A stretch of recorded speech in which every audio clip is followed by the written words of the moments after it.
Hey guys, it is Ryan. I'm not sure if you know this about me, but I'm a bit of a fun fanatic when I can. I like to work, but I like fun too. It's a thing. And now the truth is out there. I can tell you about my favorite place to have fun. Chumba Casino. They have hundreds of social casino style games to choose from with new games released each week. You can play for free anytime, anywhere. And each day brings a new chance to collect daily bonuses. So join me in the fun. Sign up now at ChumbaCasino.com. No purchase necessary. VGW Group. Void where prohibited by law. See terms and conditions. 18+.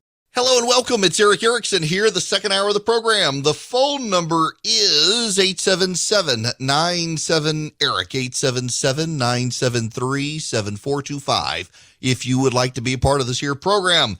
Since we're back and fully operational after the first year, and by the way, I hope you all had a happy new year, why don't we start off with some phone calls, because I was gone for a few weeks. I miss talking to you people. And you should know in a programming note, at some point in the next hour, like it or not, the President of the United States is going to be talking, and I will carry, it's supposed to be short, so I will at least, we ought to hear what the President says. If we want to laugh at him, we should at least hear him. But right now, let me go to Pam, who's been waiting patiently. Pam, welcome. Hello? Hi there. Hi. What's going on?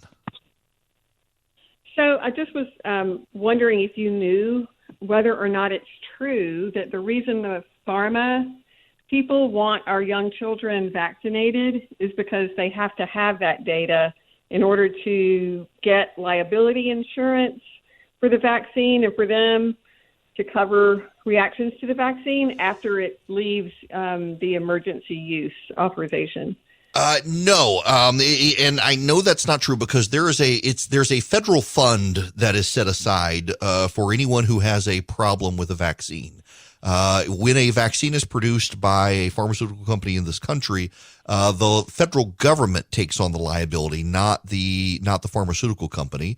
And this was in large part because in some of the early vaccinations in this country, when they began mandating the MMR vaccine and stuff, there are kids who do have reactions. Now, I want to say that in the last 10 years, and I'm talking the last 10 American years, if I remember right, it's like 1,049 kids in a decade had problems with the vaccine for the MMR, and the federal government pays money for these things, not the pharmaceutical companies. And in large part, the reason they do it that way is because they don't want, for liability purposes and insurance purposes, for the pharmaceutical companies in this country, it would be very, very hard to figure out what their liability should be.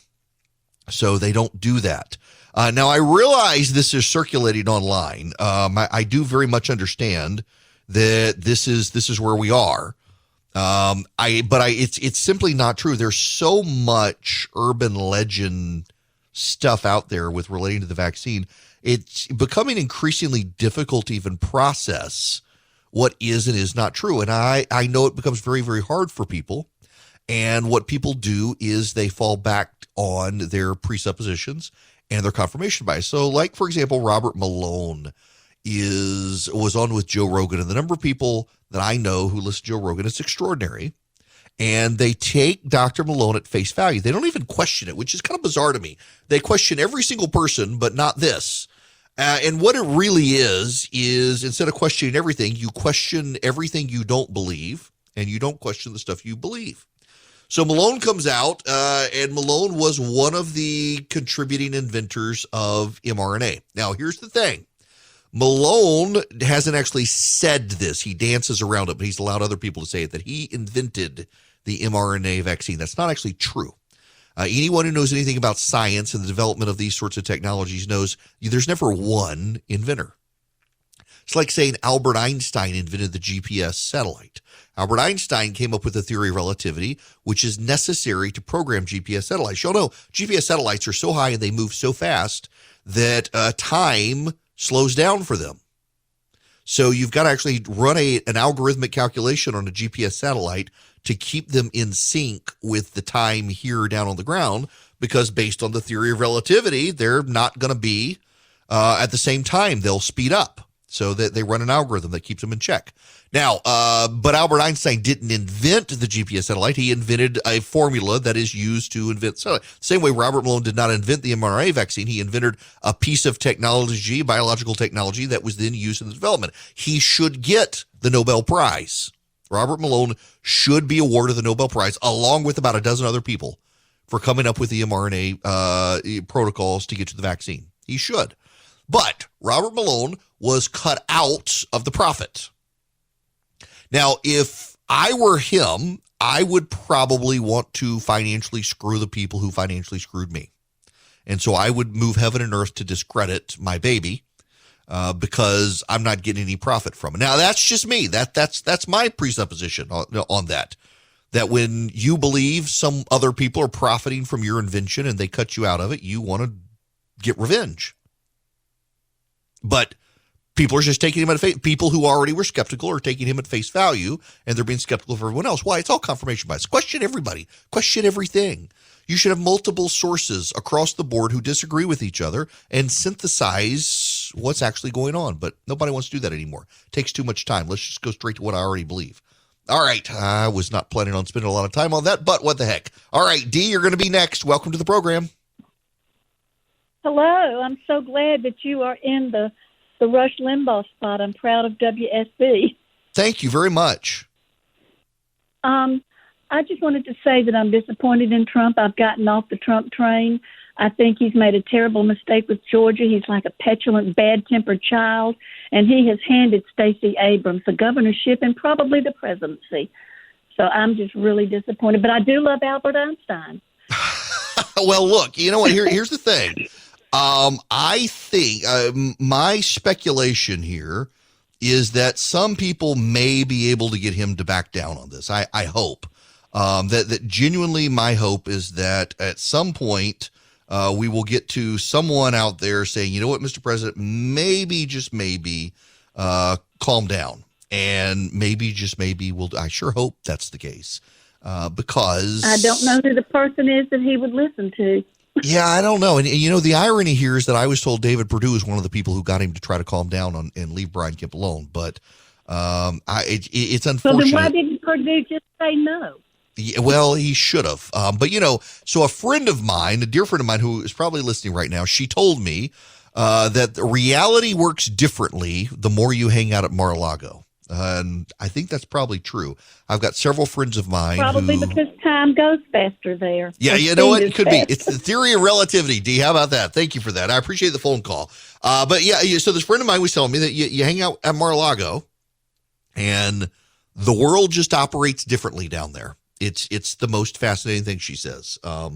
So nonetheless, yeah, I do get that frustration. I'm still not sure. I think 2024 depends on 2022 for him. If he scores a big win in 2022, takes out Liz Cheney, Brian Kemp, and Raffensperger and some others, then maybe he runs in 2024, but I don't know that he will. Nonetheless, the phone number here is 877-973-7425. Now I will get to having dispatched the phone calls. Look, I've been around with you guys in 2.5 weeks. It's nice to chat with you, but I want to make a point here.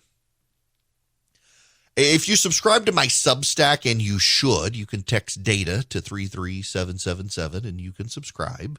You can get a lot of free content out of it. But you would see what I wrote this morning.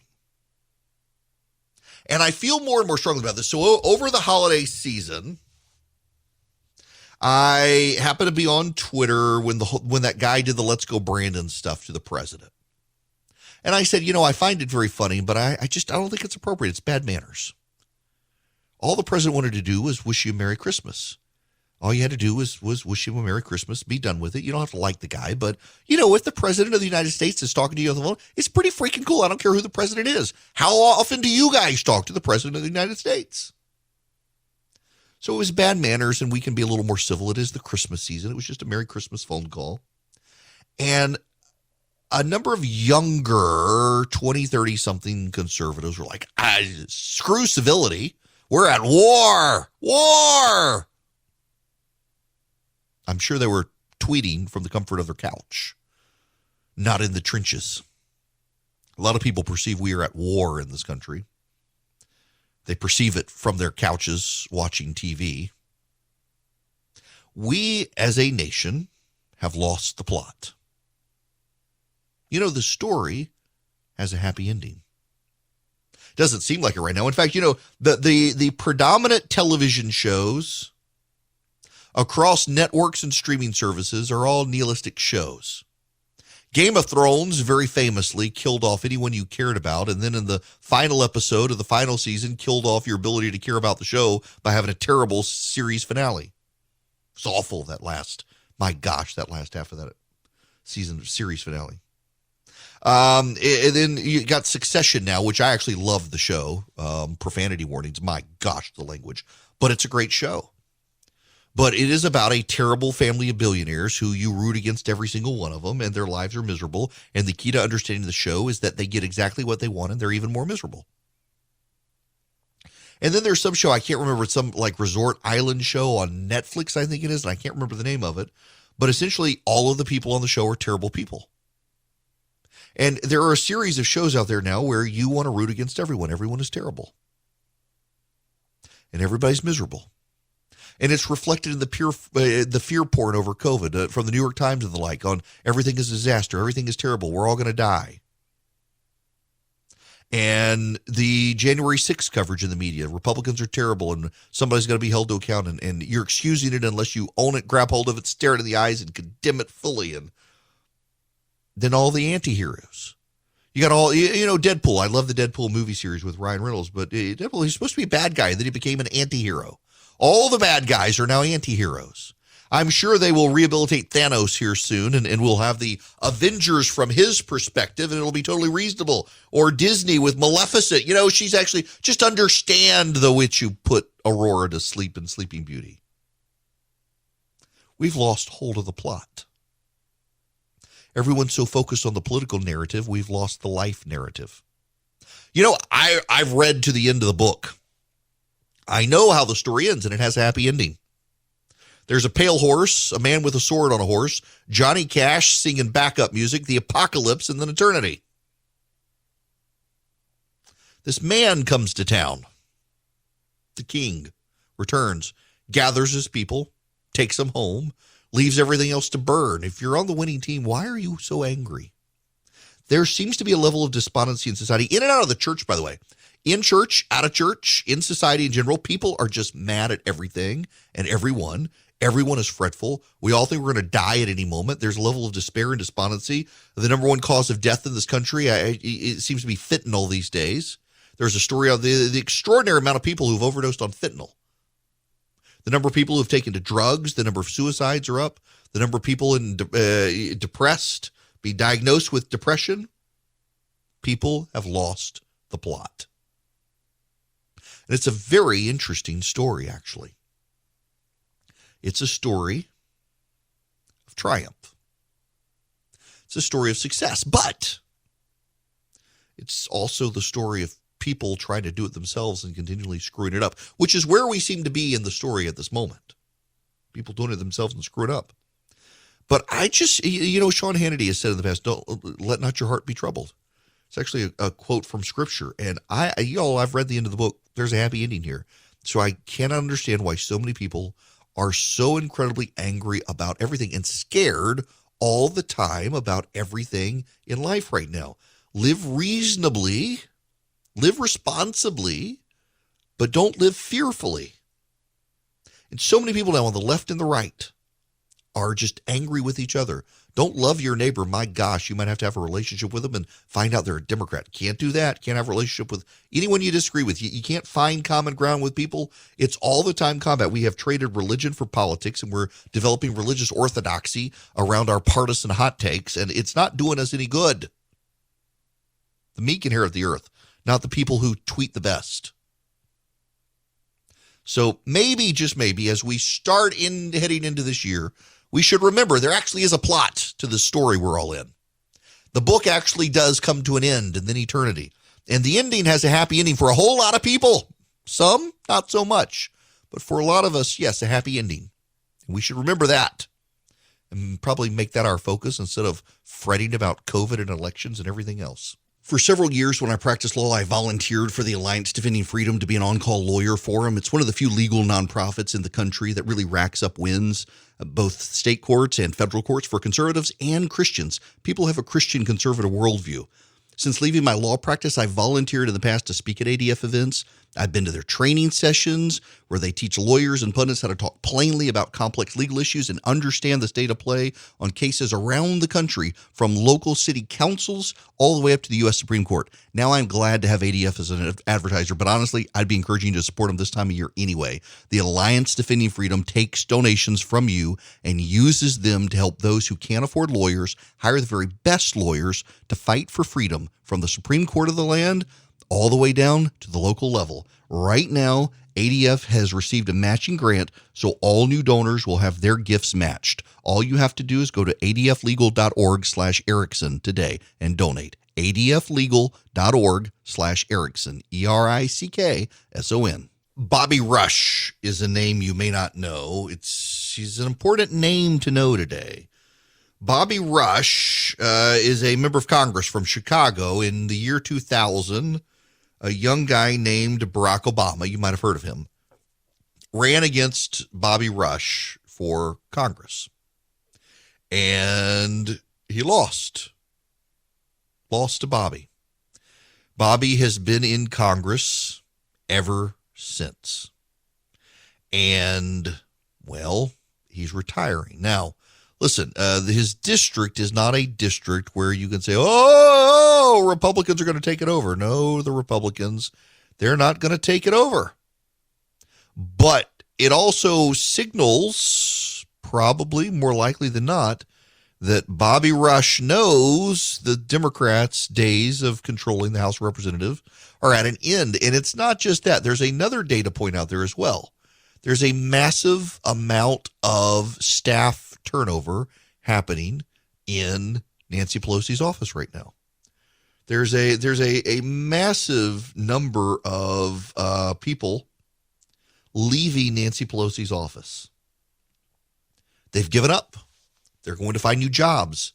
It's an indicator Nancy Pelosi herself is not going to run for re-election. Now, she won't say so right now. She won't say so. But that's really the only logical way to understand what's happening. It really is the only way. And the reason is because, well, your staff doesn't want to leave the Speaker of the House's office. The Speaker of the House is more powerful than the Vice President of the United States, and sometimes, particularly on a lot of domestic policy, more powerful than the President of the United States himself. You don't flee the Speaker's office unless you know the Speaker is not going to stick around. And it appears more and more the Speaker of the House is not going to stick around, and that is why the Speaker of the House is fleeing. I actually am fascinated by this. I'm fascinated in large part because Nancy Pelosi leaving the House shakes up the Democratic establishment dynamic. The fact that Bobby Rush is leaving does the same thing. It'll be a progressive Democrat who takes his seat, but it's a big signal he doesn't expect to get anything outside of leadership. But with Pelosi, think about it. Who is the number 2 Democrat in the House of Representatives? Steny Hoyer from Maryland. You know, she and he have been political rivals for years, and their fathers before them were political rivals. Hoyer is in his 80s. Who's the number 3 Democrat in the House of Representatives? That would be... Jim Clyburn from South Carolina in his 80s. So you've got Pelosi, Hoyer, and Clyburn all in their 80s. Pelosi is leaving. So you got 2 80-year-old men in a party where the most vocal members are the squad and they're all young. But the problem here is that predominantly, overwhelmingly, the Democrats in charge in the House are all in their 80s. Do you know the Republican counterparts on all the committees, the ranking Republicans? In almost every single committee in the House of Representatives, the Republican is younger than the Democrat. And the Republicans are all in their 50s and 60s. It's the most profound, unnoticed thing. It's a big deal. So you've got young progressives who want new blood in the House of Representatives. But you got a lot of people in the House who've been waiting their turn for Hoyer and Clyburn and Pelosi to move on. And do those old people who refuse to leave, or do you really think they're going to let the young guns push them out, particularly when they go into the minority and there are less of them? This is going to be a feud that breaks out into the open, and I cannot wait to watch this happen. It is Eric Erickson here. The phone number, if you'd like to be a part of this here program, is 877-97-ERIC, 877-973-7425. Glad to have you. It's nice to be back. It's nice to be with you guys from vacation, and I hope that you guys had a great vacation wherever you were, that you were safe, that you got what you wanted from Santa Claus. Sure would be nice. All right. We got to move on to other stuff because there's a lot more to talk about here. Keep in mind, the president is going to be showing up here sometime after 2 o'clock. And in that regard, I got to play you a couple of clips. This is from Brian Sullivan on CNBC. Do you think we're going to burn through inflation, or do you think inflation's going to be here for a while? Wow, by the way, a lot there. But if your head's not spinning, everybody, you're not paying attention. Joe and Mika, Happy New Year. Okay, a lot there. Let's unpack it. All right, ready? Okay, yeah, is it? Here we go. Inflation, it's going to be around for a while, Joe, and I'll tell you why. Food prices are the problem. I know we don't talk a lot about fertilizer prices. I've been accused of slinging BS many times, but this is actual fertilizer. Fertilizer costs have tripled. That's going to impact the food supply chain this year. In other words, food prices are going to go like this. Car prices are high. Home prices are high. Lumber prices are high. So all the stuff that we use to make other stuff is up. So it's unlikely we're going to see a reduction of inflation anytime soon. Now, you got that. That was Brian Sullivan from CNBC. He was on with Morning Joe on MSNBC. And now there's this from Joe Biden yesterday. Before we begin, I want to say a word about where our economy stands today. We're entering 2022 in a position of a unique economic strength. Unique economic strength, as he says. Unique economic strength. That's what he said. And then he decided to go after the big meat companies. Now listen to this. We're here to talk about strengthening competition, which will bring down cost. Back in July, I signed an executive order to promote competition across the economy. In too many industries, a handful of giant companies dominate the market. And too often, they use their power to squeeze out smaller competitors and stifle new entrepreneurs, making our economy less dynamic and giving themselves free rein to raise prices, reduce options for consumers, or exploit workers. The meat industry is a textbook example on the price side. 4 big corporations control more than half of the markets in beef, pork, and poultry. These middlemen that they buy from, farmers and ranchers, and sell the processors, sell the processed product to grocery stores. That's the way it works. Without meaningful competition, farmers and ranchers don't get to choose who they sell to. Or put another way, our farmers and ranchers have to pay whatever these 4 big companies say they have to pay, by and large. But that's only half of it. These companies can use their position as middlemen to overcharge grocery stores and ultimately families. Now listen, some of what he's saying, there's some validity to it. The farmers, the ranchers, they're not making a ton of money right now. The farmers and ranchers have not seen their profit go up. If anything, their profit's gone down. And that's a problem. It is. And we should be willing to acknowledge it's a problem. But while the president is right, there are essentially 4 major companies out there that control the beef supply in this country. They've had costs go up. Yeah, they're not a monopoly, but they're an oligopoly. They've had their costs go up. Their fuel costs have gone up. Grain and feed costs have gone up. Employment costs have gone up. There have been shutdowns as well because of COVID and illness and the like. These are not made up things. They're real and legitimate things here. And people don't really seem to appreciate that they're real and that they're problematic and that it's not just some sort of grand government conspiracy to steal everything. It's just, it simply, it's not. There are so many people out there who believe, on the left, that they're just raising prices for the heck of it, that they're just raising prices because they can get away with it. And that's not really true. They're not making a mint off of you. Now, have their profits gone up? Yeah, to some degree, their profits have gone up. And they're using that information on the left to say, see, they're bleeding you dry. Not really. No, what's actually happened is they have raised costs to cover their costs. In the process, they've been able to make a profit, often through accounting. The Democrats don't want to talk about that aspect of it. The complications of the tax code, the complications of accounting dynamics and accounting gimmicks, and everything else that goes into making a profit. And also, why is a profit bad?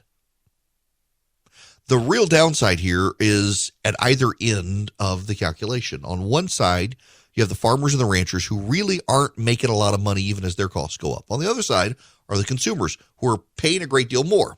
What Joe Biden is trying to do is ignore the government policies that have caused the problems and blame the big companies that are in charge of processing. He's trying to find a private sector bad guy and have you be convinced that the government will take care of you. Now, there's a fatal flaw with this.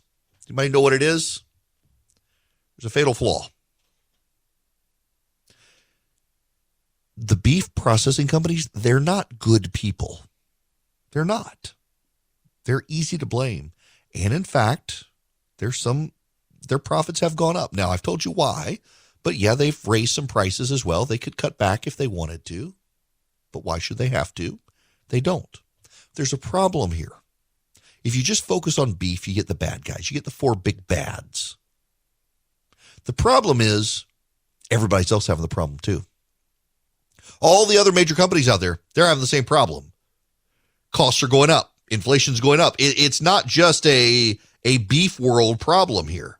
It's gas prices have gone up.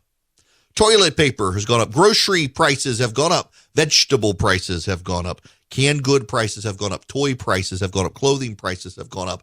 If it was just the beef industry, well, we can go after those four bad guys, but it's not just them. You know, gas prices have gone down some, but that hasn't solved all the problem. For the longest time, the Biden administration was telling us, well, really, it's just gas. Gas is the problem because gas prices have gone up. All the other prices have gone up because transportation costs, fuel costs, and the like. But it's not just them. It's a whole lot of people in a whole lot of places experiencing a whole lot of economic pain. And Biden can't really target and make any one group the bad guy. But because beef prices have gone up so much, so quickly, they think they can make the beef guys the bad guys. And they got to be very, very careful trying to do that. But they are going to try to do that. Now, let's go to the phones here. Randy, I hadn't talked about the story, Randy, but I got it in my stack, so I'm glad you called about it. Okay, this is my climate change question for the day to get you started on that. I wonder how many of those cars stuck up in Virginia on I-95 were electric cars. Yeah. And, you know, the electric cars, they're the ones who are going to run out of power the quickest because in cold weather, Tesla batteries discharge quickly. Now, for those who don't know what Randy is talking about here, if you haven't heard this story, In Virginia right now, there is a massive pile of cars that have been sitting on the interstate for 18 hours. Those of us here in the metro Atlanta area, we went through this a number of years ago. My gosh, I was on the radio for 14 straight hours back then, just trying to get people off the road. A snowstorm came in very quickly in the afternoon, evening hours, froze everything over. They didn't treat the roads, and people were stuck all night long on the interstate, couldn't get home. Well, on Virginia and I-95, now the difference here in Atlanta is it was across the board everywhere. In Virginia, it is around the I-95 corridor. A rainstorm came through.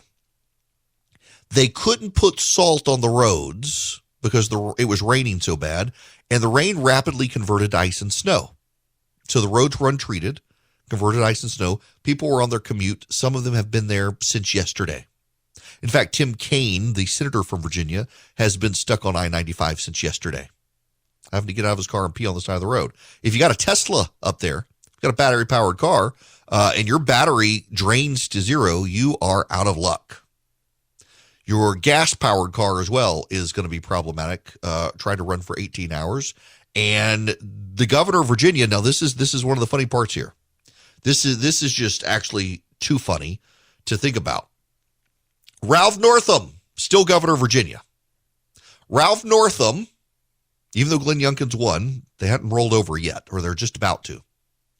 But every year that Ralph Northam has been governor of Virginia, gun rights activists have held a rally at the state legislature.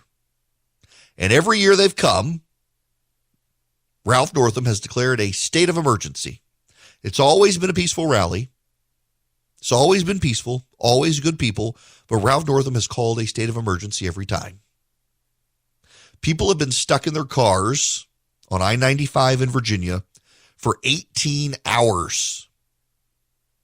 The governor has not only not called out the National Guard, he hasn't declared a state of emergency. Why? He does it for gun rights groups. Why not for this? Now, I realize he's leaving office. He doesn't care. And the Washington Post will wait for Glenn Youngkin to become governor, and they'll blame him for it. But it really is a damning indictment on the outgoing governor of Virginia that we're in this situation. To be fair, it's not all his fault. The roads iced over very unexpectedly, and it had been raining so hard they couldn't treat the roads even when they got an indication that snow and ice could be coming. There was too much rain. It would have all washed the salt off the roads. But he hadn't called out the National Guard. You got a couple of jackknife tractor trailers on I-95. It's backed everybody up. Everybody's miserable. People can't get home. Longtime friends of mine were out yesterday helping people get off the road. And it's people helping people, which I guess to some degree is the way you want it to be. People helping people. But it's deeply problematic that they're in this situation, and gas is running out of cars. And for those in Teslas, cold and Teslas don't mix. And when your battery gets to zero in a Tesla, it can brick your car, and you got all sorts of problems. So God help them. God help Virginia. They need Glenn Youngkin. All right, back to the phones. Greg, you're going to be up next. Welcome to the program. Hey, Eric. Merry Christmas. Happy New Year. Merry Christmas to you. The lights are still on. The tree's still lit. Absolutely. Well, I hate to be the bearer of bad news, and especially for Biden administration because they're in charge. But the last time we had food inflation of this nature, it led to the Arab Spring. It leads to starvation, which is the real word for food insecurity. And it hits some of these emerging economies, and it leads to revolution and overthrow of the government. And Biden doesn't have a good record dealing with foreign policy related to government overthrow. It's that's bad. the truth. If food inflation is this bad, if fertilizers are that bad, places in the Middle East and other places are not going to be able to feed their people. It's going to get very ugly. Yeah, it is not a good setup at all for these situations. It's not. It's unfortunate that we're in the situation, and you're right. It could lead to very bad things in this country and around the world, because it's not just us. We're not the only people out there having this problem right now. But interestingly enough, we're having it worse than a lot of other places. The Europeans are not experiencing the inflation we're experiencing. They're experiencing inflation, just not at the rate we are. And yeah, this doesn't lead very well to anything. Right now, I'll tell you where it's going to lead: the destruction of the Democratic Party, the ballot box, unless they can get a handle on it. Folks, you can get a handle on the odors in your house with the Eden Pure Thunderstorm. Right now, you can get a 3-pack. The Eden Pure Thunderstorm 3-pack. What you do is you go to EdenPureDeals.com and you click on my name, Eric Erickson, and you will see the Eden Pure Thunderstorm. It is a small handheld air purifier. It cleans the air. It doesn't mask odors. It eliminates odors, and it doesn't have a filter. It's filterless. So you're not on the hook for a continual subscription to filters. So you get the Eden Pure Thunderstorm. You get a 3-pack. You save $200. You get all 3 less than $200, and you get free shipping. What you do, go to EdenPureDeals.com, click on Eric Erickson, put them in your cart. At checkout, you'll see a discount code. In the box, you put ERIC3, ERICK 3. Put that in, and you'll get $200 off. You'll save $200. You'll get them for less than $200, and you get free shipping. And you get 3 of them, one for downstairs, one for upstairs, one for your car or your basement, wherever you need it. The Eden Pure Thunderstorm. It just works.